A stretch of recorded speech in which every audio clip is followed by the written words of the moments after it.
দেখো বাবা কি এনেছে।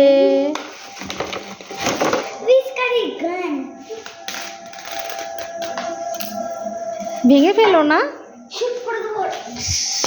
আচ্ছা, আর দেখো কি এনেছে, দেখো ভালো হয়েছে। টুপিটা মাথায় দাও। জল লাগবে না।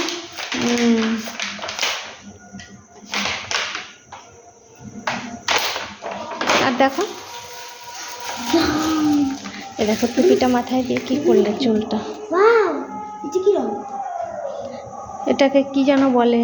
লাল। আর আবির এনেছে, দেখি আবির এনেছে। হ্যাঁ, অনেক এনেছে। দেখি কি কি কালার। প্রথমটা হচ্ছে এটা দিয়ে শুরু করবো। হলুদ। তাড়াতাড়ি বের করো। ওটা হচ্ছে সবুজ। পরেরটা দিয়েছি বেগুন। কি বললি, এটা কি কালার? বেগুন। আমি জানি না। লাল। এটা গোলাপি। বাহ, ঠিক আছে, খুশি।